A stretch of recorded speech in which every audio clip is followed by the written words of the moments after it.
karena mungkin istrinya juga ngelihat Pak Tono udah beda gitu, akhirnya dia mencobalah ke orang pintar. Nah, si tetangganya itu bawa orang pintar ke rumahnya.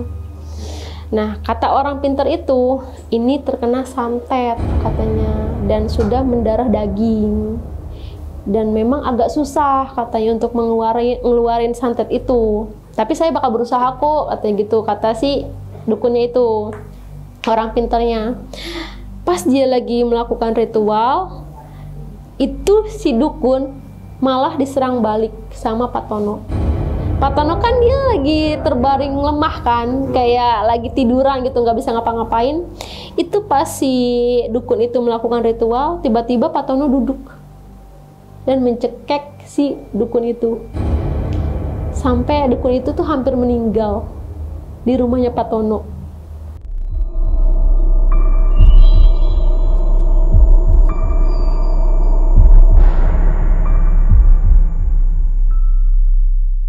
Assalamualaikum warahmatullahi wabarakatuh. Jumpa lagi dengan saya, Ale, host Jejak Backpacker. Dalam obrolan misteri Jejak Backpacker kali ini, saya menghadirkan seorang narasumber yang memiliki kisah mistis yang terjadi pada beberapa puluh tahun lalu. Tapi sebelum narasumber kita, Kak Sherly, menceritakan pengalaman mistis yang pernah dialaminya, jangan lupa untuk selalu support channel Jejak Backpacker. Subscribe, like, komen, dan share sebanyak-banyaknya video-video YouTube Jejak Backpacker. Assalamualaikum Kak Sherly. Ya, gini tos dulu.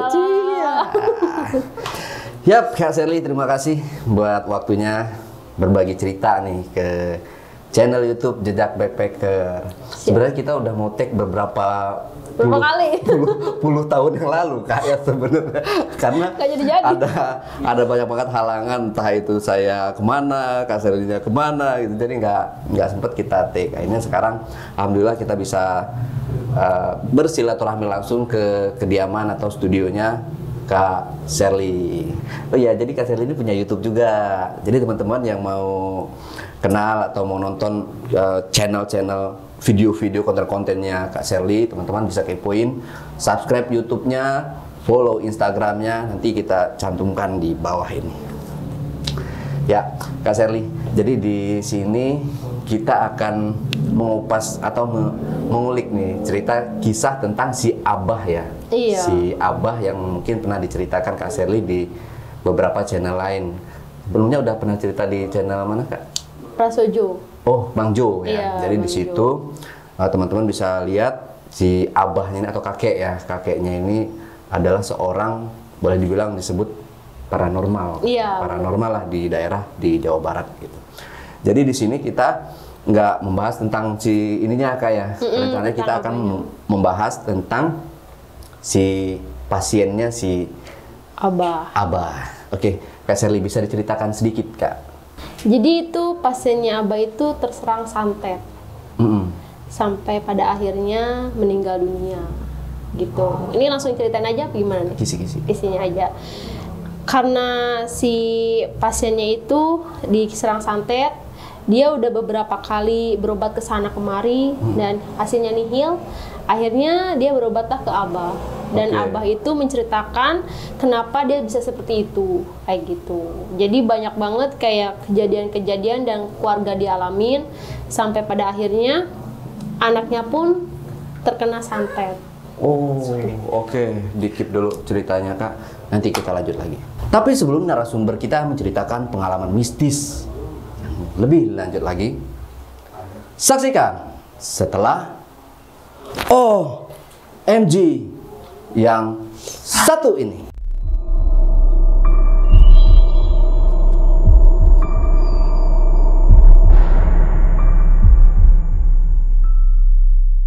Oke, Kak Sherly, kayaknya mantep nih ceritanya.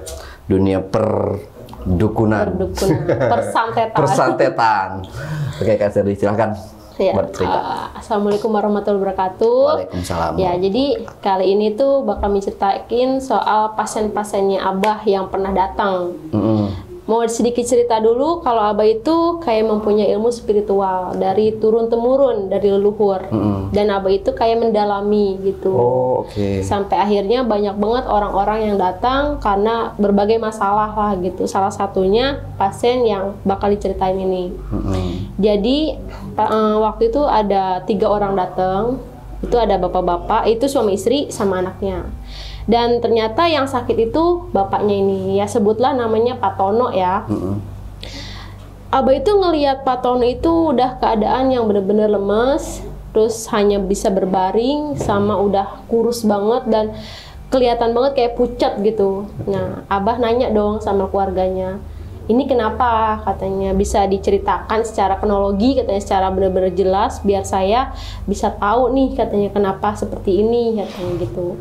Diceritakanlah sama keluarganya secara detail. Jadi sebelum sakit, Pak Tono ini bekerja di sebuah perusahaan yang lumayan besar lah gitu. Dia dikasih job lah sama bosnya. Awalnya job itu punya temennya, tapi dialihkan ke Pak Tono. Dan itu di daerah Kalimantan gitu, cukup lumayan jauh kan. Dan Pak Tono itu harus 10 hari lagi harus berangkatlah ke Kalimantan. Jadi Pak Tono itu punya teman namanya Pak Jody. Jadi Pak Tono sama Pak Jody itu dia teman kerja, satu rekan kerja lah di perusahaan itu. Nah setelah itu Pak Tono pulang dan 2 hari kemudian itu Jody itu ngajak Pak Tono ke rumah temennya. Boleh disebutin nih, di Sukabumi. Nah itu Pak Jody tuh kayak maksa gitu untuk ngajakin Pak Tono ke Sukabumi itu. Karena Pak Tono juga merasa nggak enak, jobnya juga kan diambil alih sama dia. Akhirnya Pak Tono maulah ikut ke rumah saudaranya ataupun temennya Pak Jody. Di perjalanan pun ya mereka hanya berbincang soal kayak pekerjaan gitu, terus ya seperti biasanya lah gitu, nggak ada perpikiran yang macam-macam kan. Sesampainya di rumah temennya, anehnya itu Pak Tono tidak diperbolehkan masuk ke rumah temennya, hanya Pak Jody yang masuk. Jadi Pak Tono itu kayak di luar gitu, di teras nungguin Pak Jody. Setelah mereka selesai berbincang, pas keluar temennya Pak Jody itu kan salaman nih sama Pak Tono, tapi dengan tatapan yang berbeda, kayak semacam orang yang mengincar gitu, kayak gitu. Tapi Pak Tono tuh kayak nggak berpikiran yang aneh-aneh, jadi dia tuh kayak ya nggak terlalu percayalah sama hal-hal mistis kayak gitu. Akhirnya Pak Tono tuh pulanglah sama Pak Jody. Di perjalanan pun sama kayak cerita-cerita soal pekerjaan, terusnya ya cerita-cerita soal ya kehidupan lah gitu. Sesampainya di rumah ditanyalah sama istrinya, kamu ngapain tadi sama Jody? Katanya kemana? Oh aku cuma nganterin Jody doang, katanya ke rumah temennya di Sukabumi gitu. 2 hari kemudian Pak Tono itu lagi meeting sama anak buahnya. Ya mungkin dia mau cari-cari atau mau kayak di Kalimantan itu harus kayak gimana nih gitu. Survei. Nah pas dia lagi meeting, tiba-tiba Pak Tono itu kejang-kejang langsung pingsan. Padahal sebelumnya tuh baik-baik aja, sehat, nggak ada kayak sakit, nggak ada. Itu otomatis anak buahnya itu kan kaget kan, dibawalah langsung ke rumah sakit. Dihubungin tuh istri sama anaknya kan. Pas datang kata dokternya itu cuman kecapean, kayak kurang darah katanya gitu. Jadi makanya dia agak sedikit pusing terus pingsan. Itu Pak Tono itu cuma 1 hari di rumah sakit itu. Pas pulang dia udah mulai merasa baikan.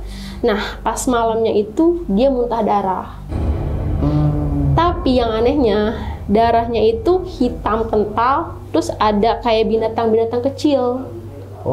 Kayak gitu. Keluarganya pun kayak masih berpikiran positif gitu. Akhirnya langsung dibawa ke rumah sakit lagi dan katanya itu terkena paru-paru. Kata dokternya, kata medis katanya terkena paru-paru. Sedangkan sebelumnya itu kan udah masuk ke rumah sakit nih dan dicek kayak seluruh badan gitu dan hasilnya cuman kayak kecapean aja. Tapi pas pulang muntah darah, tapi kok langsung kena paru-paru katanya gitu. Jadi nggak masuk akal kan. Tapi Pak Jody tuh kayak enggak kok, saya baik-baik aja katanya, karena dia itu udah tanda tangan kontrak untuk proyek yang di Kalimantan itu dan DP-nya udah dia ambil. Jadi uangnya itu udah diambil dan udah dikasihin ke sebagian tuh udah dikasihin ke anak buahnya gitu. Jadi kalau misalkan dia nggak jadi ke Kalimantan, otomatis dia harus kayak ngembaliin DP sama didenda, kata gitu, kata Pak Jody. Jadi dia tuh kayak merasa masih kuat lah gitu. Akhirnya dia pulang ke rumahnya lagi kan. Setelah dia pulang, itu semakin memburuk keadaannya. Karena kata dokter kan harus dirawat, tapi dia kekeh nggak mau gitu. Nah pas di rumah pun ngedrop lagi, dia muntah darah lagi. Sama, masih kayak ada binatang-binatang kecil yang hitam-hitam katanya gitu. Di rumah sakit lagi kan, masuk rumah sakit lagi. Nah setelah itu kata dokternya, Pak, Bapak harus dirawat, Bapak nggak boleh yang namanya kayak keluar dari rumah sakit ini, katanya, soalnya keadaan Bapak udah mulai parah, kata gitu. Tapi dia masih kekeh nggak mau dirawat, karena mungkin tanggung jawabnya itu kan, yang harus ke Kalimantan itu. Akhirnya ya udah saya rawat jalan aja, kata gitu, diinfus aja di rumah, katanya. Akhirnya dibawa pulang lagi ke rumah dan diinfus si Pak Tono itu. Kan dia 10 hari lagi harus berangkat kan ke Kalimantan. Nah 2 hari sebelumnya dia sudah membaik, tetapi pas sebelum 2 harinya itu dia lagi main sama cucunya, tiba-tiba di kakinya katanya ada yang gerak-gerak kayak ngerambat-ngerambat gitu. Pas dilihat itu ada kelabang dan lumayan besar kayak gitu. Itu baru kayak ada perasaan yang kok kayak gini gitu. Maksudnya selama dia tinggal di situ tuh nggak pernah yang namanya ada kelabang, ada binatang yang aneh-aneh gitu. Mungkin ya kalau tikus sama kecoa mungkin ada gitu. Tapi kalau untuk yang binatang-binatang kayak gitu tuh nggak ada kata gitu. Akhirnya dibuanglah tuh kelabang karena dia juga takut cucunya juga kayak kegigit lah sama kelabang itu kan. Dia masih berpikiran positif, masih nggak mikir yang aneh-aneh. Pas dia mau berangkat, udah mau ke di perjalanan, ngedrop lagi. Tapi itu lebih parah. Dia ngeluarin bukan cuman darah, tapi di hidungnya juga keluar darah dan itu banyak binatang-binatang. Itu kan bikin aneh. Sedangkan pas di rumah sakit tuh nggak ada. Setiap dia muntah tuh nggak ada yang namanya binatang-binatang. Tapi setiap dia pulang ke rumah, itu setiap muntah itu binatang-binatang keluar yang kecil-kecil yang kayak geriang-geriang gitu. Itu sampai merinding. Batu. Bukan, kayak apa ya, binatang kecil yang hitam-hitam gitu dah pokoknya. Jadi setelah kejadian itu dia otomatis nggak melanjutkan ke Kalimantan itu kan, langsung dia dibawa lagi ke rumah sakit dengan keadaan pingsan. Dokter udah menyangka kalau ini benar-benar harus dirawat katanya, soalnya udah benar-benar nggak bagus banget kondisinya katanya, dan otomatis keluarganya pun mengiyakan untuk dirawat. Nah si temannya itu yang Jody itu datang jenguk kata gitu. Terus kata Tono, gimana nih, gue nggak bisa ke Kalimantan katanya, sedangkan project udah gue tanda tangani dan gue udah ngambil DP-nya. Nah si Jody itu kayak berpura-pura baik lah ke Tono. Kata Jody, nanti gue yang handle katanya, nanti gue yang bilang sama bos kita kata gitu. Semenjak Pak Tono itu ngeluarin darah yang terakhir itu, dia semakin parah kondisinya. Dari orangnya gemuk itu kayak turun berat badan, terus susah makan, sampai pucet, kayak bener-bener kelihatan sakit banget gitu. Sedangkan dia tuh nggak ada yang namanya kayak batuk-batuk kan, kalau paru-paru kan dibarengi sama batuk kan. Ini nggak sama sekali, dan sebelumnya pun nggak ada batuk-batuk kayak gitu, bener-bener sehat gitu, dan hanya tiba-tiba aja. Nah setelah itu hampir 1 bulan dia di rumah sakit, tapi nggak ada perubahan sama sekali, malah semakin ngedrop. Terus karena dia juga harus bayar denda, harus kayak ngembaliin DP, dan biaya rumah sakit juga bener-bener melunjak gitu. Akhirnya dibawalah pulang sama istrinya. Dia berobat jalan gitu, hampir 2 bulan 3 bulan, makin parah kondisinya. Terus dia juga kalau malam itu ngigo sambil merasa ketakutan katanya gitu. Bener-bener kayak beda banget lah sama Pak Tono sebelumnya. Nah yang anehnya lagi, cucunya setiap melihat Pak Tono itu selalu ketakutan. dia selalu bilang ada hantu mah di samping kakek, katanya gitu. Hantunya itu serem katanya. Selalu ngomong kayak gitu, setiap cucunya tuh kayak ngelihat kakeknya Pak Tono itu ketakutan terus. Karena sebelumnya enggak kan, emang mereka tuh deket gitu. Semenjak Pak Tono sakit tuh cucunya benar-benar ketakutan. Dan istrinya itu kadang-kadang ngelihat mukanya Pak Tono itu berubah jadi monyet, katanya gitu. Jadi ya serem juga ya. Nah setelah itu ada tetangganya datang ke rumahnya Pak Tono, jadi kayak menjenguk gitu. Memang Pak Tono itu terbilang orang yang ramah di lingkungan itu. Pas dijenguk sama tetangganya, kata tetangganya itu ini kayaknya bukan sakit biasa, kayaknya ada non medisnya katanya. Coba ibu berobat ke orang pintar, kata gitu. Awalnya tuh kayak ngeragu istrinya, karena kan memang sebelumnya tuh kayak nggak pernah ke arah-arah mistis kayak gitu kan. Karena mungkin istrinya juga ngelihat Pak Tono udah beda gitu, akhirnya dia mencobalah ke orang pintar. Nah si tetangganya itu bawa orang pintar ke rumahnya. Nah kata orang pintar itu, ini terkena santet katanya, dan sudah mendarah daging. Jadi santet itu tuh udah mendarah daging ke seluruh tubuhnya Pak Tono. Dan memang agak susah katanya untuk ngeluarin santet itu. Tapi saya bakal berusaha kok, katanya gitu, kata si dukunnya itu, orang pintarnya. Pas dia lagi melakukan ritual, itu si dukun malah diserang balik sama Pak Tono. Pak Tono kan dia lagi terbaring lemah kan, kayak lagi tiduran gitu, nggak bisa ngapa-ngapain. Itu pas si dukun itu melakukan ritual, tiba-tiba Pak Tono duduk dan mencekek si dukun itu. Sampai dukun itu tuh hampir meninggal di rumahnya Pak Tono. Itu keluarga semuanya ngeliat kan, berarti bener nih ada sesuatu di badannya Pak Tono gitu. Dukun itu tuh langsung pulang, katanya saya nggak sanggup katanya, karena ini kayak santetnya tuh bener-bener tingkat tinggi katanya gitu, kata si dukunnya. Akhirnya dia berobat lagi ke tempat lain, tetap hasilnya nihil, kayak nggak ada perubahan gitu. Sampai akhirnya ketemulah sama Abah. Itu hampir udah 6 bulanan lah Pak Tono berbaring kayak gitu. Sampai akhirnya Pak Tono ketemulah sama Abah.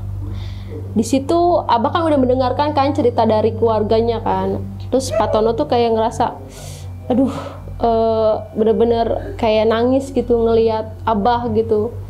Terus kata Abah jujur sama keluarganya, ibu mohon maaf katanya, kondisinya suami ibu tuh sudah parah. Ada non medis dan medisnya juga.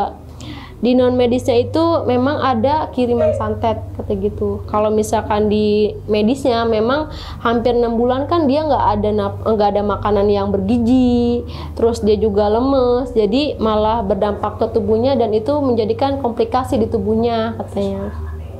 Saya jujur aja kalau untuk menyembuhkan Pak Tono itu saya kurang mampu. Memang dengan kondisi Pak Tono seperti ini agak susah untuk disembuhkan. Tapi saya jujur aja kalau misalkan santet ini, misalkan mohon maaf nih sebelumnya katanya, kalau seandainya Pak Tono itu meninggal, santet ini bakal menyerang ke salah satu keluarga ibu. Gitu. Jadi kalau si Pak Tono itu meninggal, santet itu bakal terus berjalan. Entah itu sampai istrinya, kalaupun sama anaknya, kata gitu, kata si Abah. Jadi orang ini tuh pengen banget menghancurkan keluarga ibu, kata gitu. Dengar kayak gitu, siapa sih yang nggak sedih gitu. Terus udah gitu kan ngelihat kondisi suaminya juga kan udah semakin parah gitu. Tapi istrinya tuh kayak memohon sama Abah, saya mohon biar Abah itu berusaha untuk membantu suami saya. Abah tuh kan udah jujur kan, katanya saya memang bener-bener nggak bisa untuk membantu suami ibu, tapi coba saya bakal berusaha dulu, katanya. Tapi dengan syarat Pak Tono itu harus tinggal beberapa hari di rumah saya, karena setiap dia pulang itu santet itu nyerang terus ke Pak Tono. Jadi dia itu diserang di rumahnya sendiri. Makanya si istrinya tuh berpikir setiap dia di rumah sakit tuh nggak pernah yang namanya muntah darah, yang ada binatang-binatangnya itu. Tapi setiap dia di rumah itu selalu muntah darah berserta binatang-binatangnya itu. Pada saat itu kan belum ada HP kan, belum bisa foto gitu, jadinya ya masih belum ada bukti lah gitu. Akhirnya kata Abah, ya udah coba aja, saya coba dulu nih untuk ngobatin Pak Tono kan. Dia 2 hari kemudian Abah melakukan ritual. Jadi di rumah aku itu ada satu ruangan khusus untuk ritualnya Abah. Jadi kalau misalkan Abah mau membantu kayak pasien-pasiennya, itu selalu ritual di ruangan itu. 2 hari kemudian Abah masuk ke ruangan itu. Jadi ruangannya itu dilapisin sama kayak kain putih.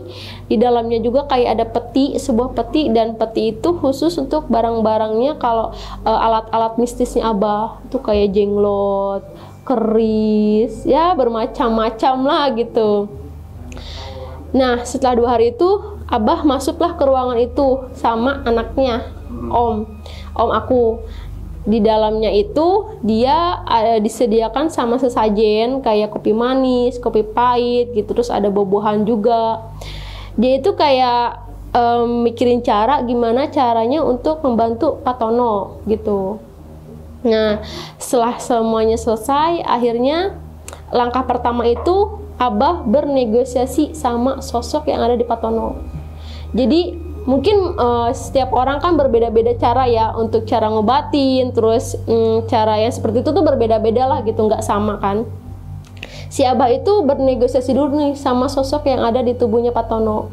Apakah dia bisa kayak apa ya namanya, ya kayak kita aja gitu, misalkan lu ngapain nih ke badannya Tono, lu mau nggak keluar kalau gue kasih ini gitu.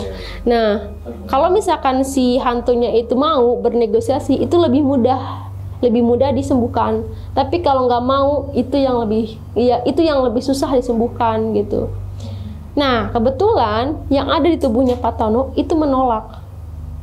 Dia nggak mau. Sedangkan Pak Tono kan emang udah keadaannya udah parah banget kan. Terus kata Abah, ya udah kita ngobatin secara perlahan.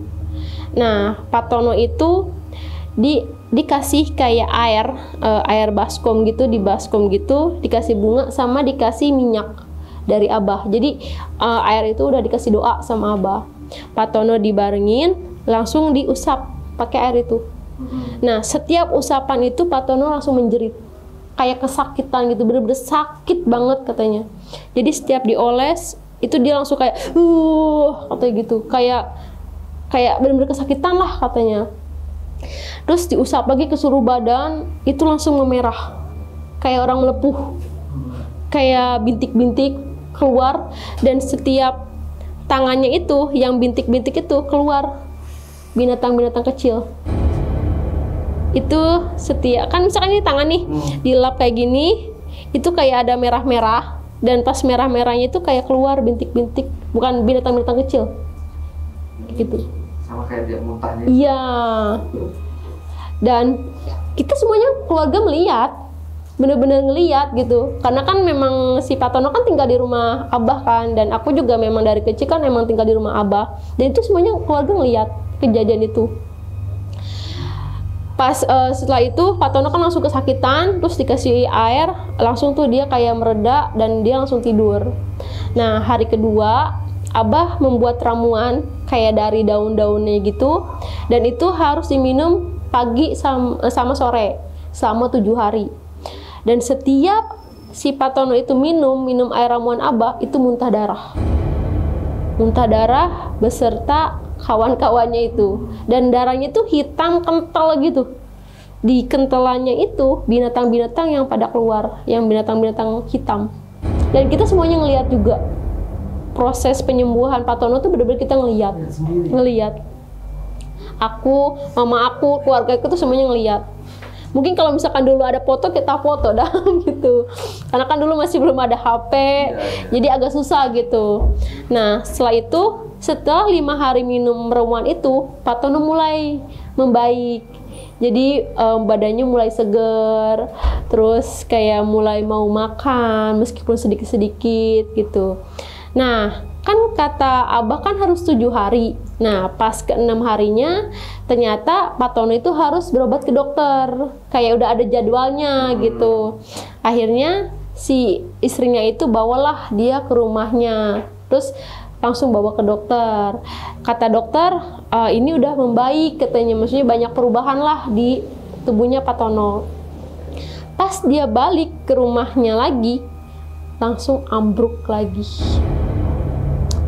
Karena kan Abah bilang kan katanya kalau misalkan di rumahnya itu dia langsung diserang, dan itu diserang lagi sama yang nyantet itu. Karena kondisinya awalnya membaik, langsung ngedrop lagi dan dia muntah darah lagi yang lebih banyak. Itu hampir setengah gayung. Kan lumayan banyak ya itu ya. Itu kalau misalkan kalau muntah segitu tuh bener-bener banyak sih menurut aku. Ngeluarin bener-bener sampai hidung, terus telinga juga keluar darah. Dan gak lama Pak Tono meninggal. Meninggal. Padahal Abah sudah bilang kalau Pak Tono itu harus 7 hari berturut-turut minum ramuan dari Abah. Dan istrinya pun kayak ngeliat, kayak Pak Tono tuh semakin membaik gitu setelah minum ramuan itu. Tapi istrinya kekeh, dia juga harus bawa Pak Tono untuk berobat gitu, karena memang udah ada jadwalnya gitu. Dan istrinya tuh kayak menyesal gitu loh, kayak ya Allah kenapa gitu, ya mungkin memang udah jalannya kan Pak Tono harus meninggal gitu. Nah setelah 2 bulan kemudian anaknya Pak Tono itu datang ke Abah.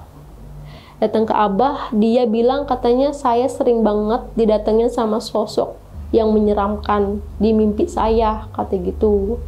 Dan dada saya pun merasa nggak enak katanya, kayak apa ya, kayak ngerasa ada yang nonjok gitu, tapi bener-bener sakit katanya. Saya udah ke dokter tapi kata dokter nggak ada apa-apa, kayak nggak ada sakit apa-apa gitu. Dan saya ingat kalau Abah itu kan pernah bilang kalau misalkan Pak Tono meninggal, itu santet itu kan bakal terus berjalan. Abah di situ lagi ngobatin pasien yang lain, jadi nggak terfokus sama anaknya Pak Tono itu, ya sebutlah Agus lah gitu.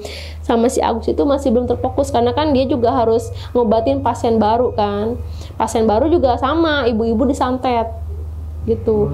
Terus kata Abah, kamu nanti balik lagi aja ke sini, cuman nggak sekarang karena saya juga harus ngobatin pasien yang lain katanya. Pas dia pulang itu 1 bulan kemudian balik lagi ke rumah Abah dengan kondisi yang hampir sama kayak Pak Tono.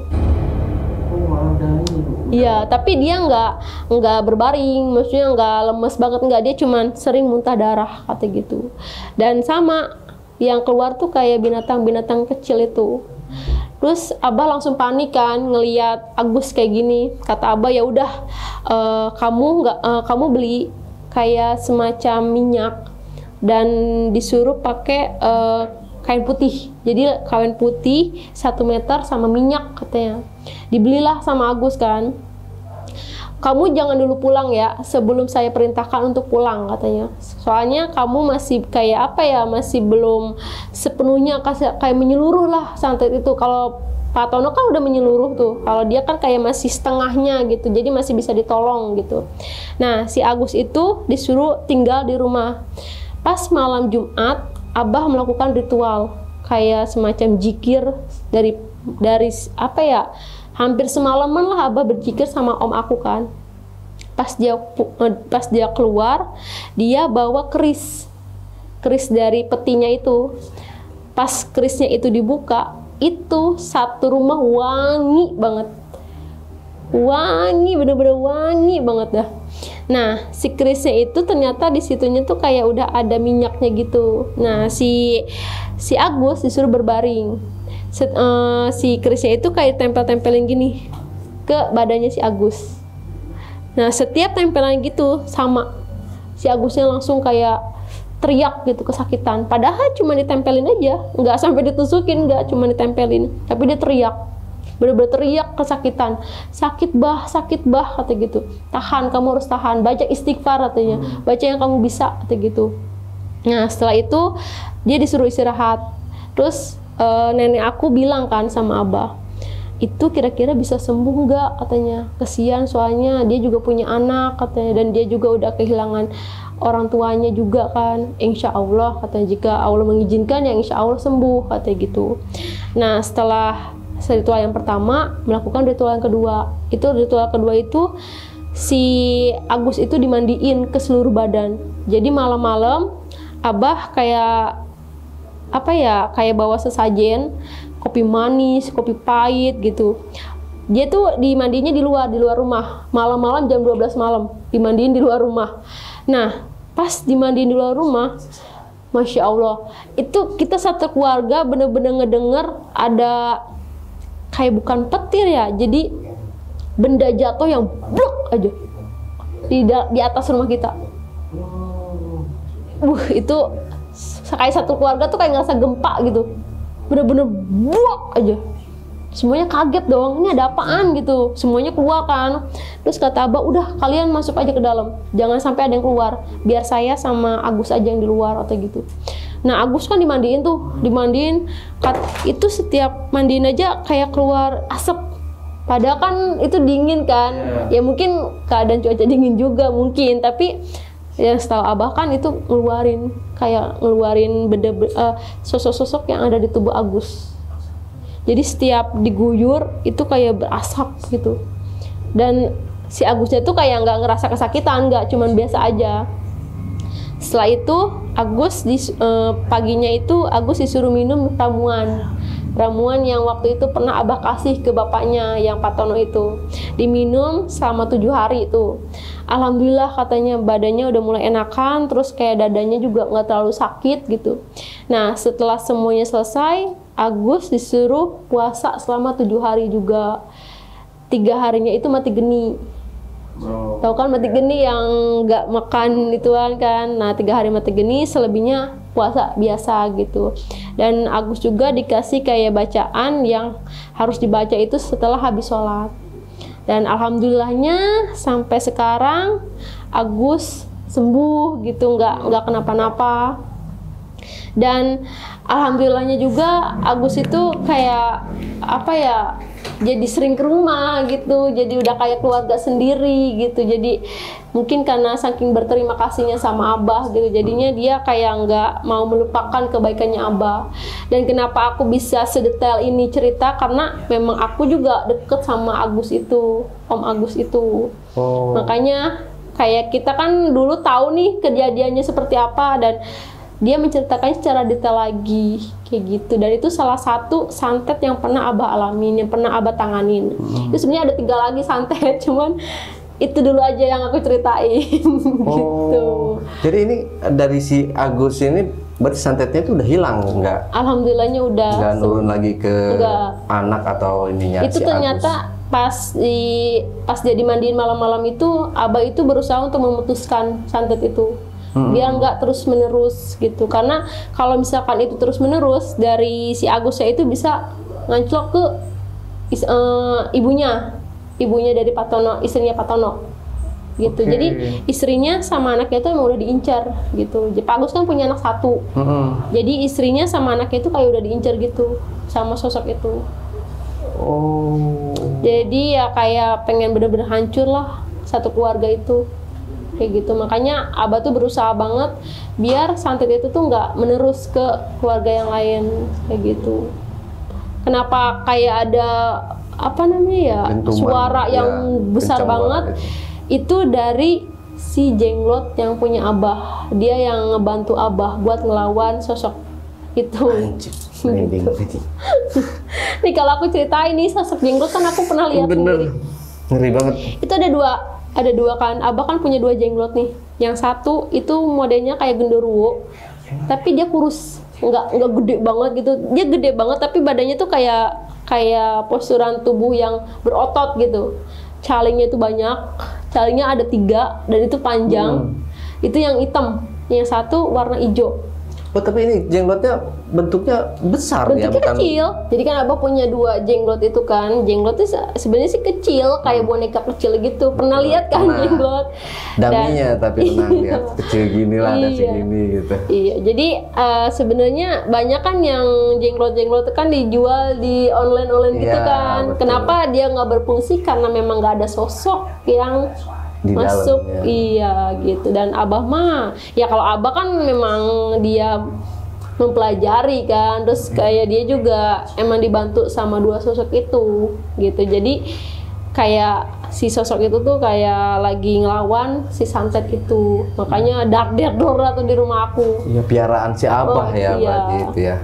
Udah lama itu si jenglot itu ikut sama si Abah. Udah, Abah itu kayak apa ya, kayak punya ilmu spiritual itu ya sebenarnya dari kecil. Memang udah diajarkan sama orang tua sebelumnya gitu, kayak kakek aku, buyut aku memang udah diajarkan hal-hal seperti itu gitu. Oke. Jadi memang udah turun temurun dan ilmunya pun memang turun temurun. Berarti boleh dibilang sakti lah si Abah ini benar-benar ya. Ya alhamdulillah sih, karena sampai pernah bikin uang sendiri juga gitu. Terus ya berbagai macam masalah Udah bisa orang melipat gandakan uang juga. bisa. Dan aku ngelihat sendiri dan menyaksikan sendiri gitu. Kenapa aku percaya? Ya aku ngelihat gitu. Aku ngelihat dengan mataku sendiri gitu. Kayak gitu. Tapi sayangnya uang itu nggak bisa dimakan sama keluarga. Dia cuma bisa untuk membantu orang lain. Oh, oke. Gitu. Ada sisi baiknya lah. Iya. Mungkin sisi buruknya. Ya mungkin kalau misalkan bisa dimakan kita udah kaya raya tuh. Udah begini-begini nih. pamer di sosial media. Iya bener. Oke, Aduh. kita kembali ke topik nih. Jadi di sini kan si Jody, itu kan si Jody ini sahabat atau teman kerjanya Iya. dari Pak Tono itu tadi. Ini kondisi atau keadaan si Pak Jody dari setelah ini boleh dibilang kita tebak nih atau ya terduga lah, Iya, terduga pelaku yang menyantet si Pak Tono. Nah, ini keadaan dia sekarang atau dulu ya setelah Pak Tono meninggal itu seperti apa kan? Nah, pas yang aku tahu ya, Pak Jody itu sempat datang ke rumah Pak Tono pas Pak Tono lagi meninggal. Jadi dia kayak ngelawat gitu kan. Nah, si apa namanya tuh Pak Jody itu kayak udah terlihat dia udah mulai kayak kelihatan sakit. Oh. Jadi si Jody itu mungkin nggak tahu berbalik ke dianya ataupun gimana, karena Abah pun sendiri pun nggak pernah bilang ke keluarga jadi Pak Tono siapa yang nyantet. Abah pun nggak pernah bilang. Oh, nggak pernah bilang. Iya, cuman kata Abah nanti juga kalian tahu sendiri siapa yang melakukan kejahatan lah buat keluarga kalian. Itu pasti ada ciri-cirinya kok, kata gitu. Dan disebutin lah ciri-cirinya sama Abah kan. Pokoknya ciri-cirinya kayak gini, nanti kalau misalkan ada temennya ataupun keluarganya yang datang ke pemakaman dengan ciri-ciri seperti itu, ya kalian lihatlah kalau itu memang yang mengirim santet gitu, kata Abah. Dan si Agus itu memperhatikan semua yang datang ke rumahnya dia kan. Bener. Ternyata ciri-cirinya itu ada di Pak Jody. Dan setelah Abah meninggal, Pak Jody yang malah sakit parah. Gitu. Pak Jody yang apa ya? Yang lebih sakit lah. Ya, gitu. berbalik lah. Iya, gitu berbalik. ya. Tapi Abah tuh kayak nggak membalikkan santet itu, enggak. Abah cuman bilang nanti juga bakal ada sesuatu di tubuhnya dia gitu. Maksudnya ya itu mungkin sakitnya itu gitu, ciri-cirinya gitu. Tapi Abah nggak pernah bilang kalau itu Jody, enggak. Cuman nanti ada ciri-cirinya yang bakal kalian tahu sendiri katanya gitu. Nah mungkin si Agus itu melihat kondisinya Pak Jody yang hampir sama kayak almarhum Pak Tono gitu. Jadi di sini kan banyak banget Kak, kayak santet, macam-macam santet. Itu ada orang ngirim paku di dalam perutnya, ada ngirim yang mungkin tadi kayak sebangsa makhluk gaib itu Iya. tadi kan, untuk menyantet si yang ditujunya ini tadi. Nah kalau untuk si Pak Tono ini sendiri, dia santetnya itu lewat apa sih Pak? Tadi kan kurang paham tuh saya, lewat darah atau apa kayak gitu. Iya, jadi kalau santet kan berbagai cara ya untuk ke tubuhnya itu, dan kata Abah itu dia maksudnya ke aliran darah. Jadi Berupa? dia sih semacam kayak apa ya? Kalau sosok jin itu kan bisa berupa apa aja. Betul. Ya kan? Cuman si Abah itu ngelihatnya darah di tubuhnya Pak Tono itu udah ribuan jin yang masuk. Kayak gitu. Jadi ribuan jin itu datang masuk ke tubuhnya Pak Tono. Kayak gitu. Jadi santet itu bukan cuma 1-2 sosok yang masuk. Santet itu ada misalkan ada 1 jin nih rajanya, dan itu pasti bawa anak buahnya. Dan anak buahnya itu ribuan, bukan cuma ratusan. Itu yang membuat Abah itu kesulitan untuk menyembuhkan Pak Tono, kata gitu. Jadi udah mendarah daging. Ya, kaget nih. Gue kaget anjir. Gue lagi sweat. Si Andre.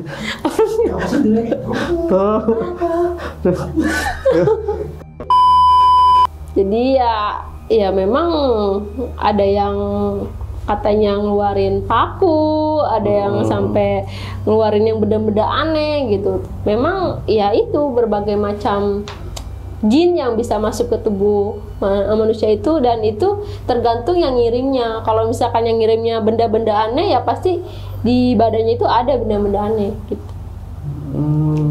Oke. Waktu berangkat itu kan dia nggak ini ya, Pak Tono sendiri nggak tahu kalau dia dibawa ke rumah si dukun itu, karena si Pak Tono posisinya berada di luar. Dan ternyata kayak ya mungkin kalau kita dengerin dari ceritanya Agus, si dukun itu kayak udah megang tangannya Pak Tono dan itu udah kayak diciriin gitu loh. Wah, ini kayaknya lu nih yang mau gue santet gitu. Dia kan sempat salaman. Iya, sempat salaman kan. Ya, Sukabumi itu. Karena kan si Pak Tono itu apapun itu cerita ke istrinya gitu, dan istrinya kan mengetahui semuanya, akhirnya diceritain lah sama Abah. Kalau dia tuh sempat salaman sama dukun itu gitu. Ya mungkin dulu kan bukan namanya dukun ya, itu temennya Jody gitu. Sempat salaman, dan setelah pergi sama si Jody itu malah Pak Tono sering sakit gitu, terus kayak bertingkah aneh gitu, dan sampai akhirnya memang diketahuin kalau dia tuh terkena santet gitu. Memang santet itu menyeramkan. Jody jahat banget dirimu, Jody. Itu namanya bukan sesungguhnya ya. Kita lihat. Oke. Di rumah ini juga Pak Jody itu ada cucunya atau anaknya tuh yang kecil yang ngelihat si setan itu. Pak Tono. Pak Tono maksudnya, Pak Tono. Iya, jadi si cucunya itu kalau ngelihat Pak Tono itu ketakutan, kayak ngelihat katanya ada setan mah kata gitu. Jadi yang dilihat tuh cuma sama cucunya, dan cucunya tuh kayak nggak mau deket-deket sama Pak Tono karena dia selalu ketakutan. Umur berapa itu waktu itu? Cucunya ya 5 tahun 6 tahunan lah. Jadi masih ya kan umur segitu kan masih ngeliat lah gitu. Makanya dia kayak ngerasa ketakutan gitu. Dan anehnya tuh istrinya ngeliat muka Pak Tono itu ya itu berubah jadi monyet gitu. Kan aneh. Jadi udah gimana? Kayak aplikasi Instagram. Oke. Kak Sherly, waduh ini padahal ceritanya santet ya, nggak terlalu banyak yang serem-seremnya, tapi merindingnya nggak habis-habis ini Kak. Nah, tapi Kak Sherly mungkin terakhir ada tambahan yang mau disampaikan ke penonton setia Jejak Backpacker di rumah tentunya. Ya gimana ya ceritanya ya. Oke. Iya memang nggak dari dulu, nggak sekarang itu santet ada ya Kak. Maksudnya kayak nggak ngelihat golongan manapun gitu kalau santet. Kalau emang dia berhati jahat ya pasti ya itu santet pasti kirim, ya tergantung dari kitanya harus iman kita harus kuat gitu. Terus ya sebaik-baiknya kita, kalau memang ada yang nggak suka sama kita, tetap aja di mata mereka pasti kita kurang baik gitu. Makanya ya perbanyak iman aja, kayak ya perbaikin diri lah gitu, berbuat baiklah ke semuanya meskipun mereka tuh nggak suka gitu. Kita tetap berbuat baik. Aku bingung sih mau itunya apa. Mantap. Oke. Nah, J-Packers, itulah tadi obrolan mistis Jejak Backpacker bersama narasumber kita, Kak Sherly. Jangan lupa untuk selalu support channel Jejak Backpacker. Subscribe, like, komen, dan share video-video YouTube Jejak Backpacker. Dan jangan lupa follow, subscribe Instagram dan YouTube dari Kak Sherly yang kami cantumkan di bawah ini. Wassalamualaikum warahmatullahi wabarakatuh. Sherly, terima kasih. Terima kasih. Next, kayaknya pasien-pasien lain harus kita angkat lagi nih ceritanya. Boleh. Karena masih banyak sebenarnya santet-santetnya. Oke. Sampai jumpa.